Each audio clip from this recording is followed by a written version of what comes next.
தென்னாருடைய சிவனே போற்றிவோம். எந்நாட்டவர்க்கும் இறைவா போற்றிவோம். ஓம் குபேரா போற்றி.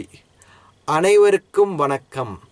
இந்த ஆண்டிற்கான குபேர கிரிவலம் எப்போது என்பதை நாம் இந்த வீடியோவில் முழுமையாக பார்க்கலாம்.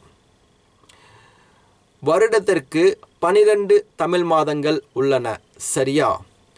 ஒவ்வொரு தமிழ் மாதத்திற்கும் ஒவ்வொரு சிவராத்திரி வரும். அதனை மாத சிவராத்திரி என்று அழைப்பார்கள். உதாரணத்திற்கு தை மாதத்தில் வரக்கூடிய சிவராத்திரியை தை மாத சிவராத்திரி என்று அழைப்பார்கள். அதேபோல் சித்திரை மாதத்தில் வரக்கூடிய சிவராத்திரியை சித்திரை மாத சிவராத்திரி என்று அழைப்பார்கள்.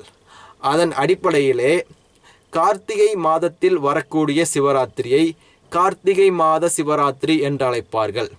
ஒவ்வொரு ஆண்டும் இந்த கார்த்திகை மாதத்தில் வரக்கூடிய சிவராத்திரி நாளன்று திருவண்ணாமலையில் குபேர கிரிவல நிகழ்ச்சி வெகு விமர்சையாக நடைபெறும்.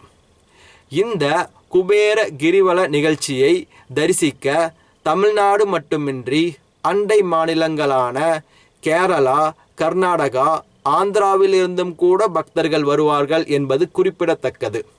சரி, இந்த ஆண்டிற்கான குபேர கிரிவல நிகழ்ச்சி எப்போது நடைபெறுகிறது என்று நீங்கள் கேட்டால் அந்த கேள்விக்குண்டான பதிலை நான் இப்போது சொல்கிறேன்.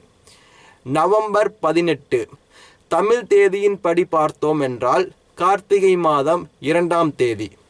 நன்றி.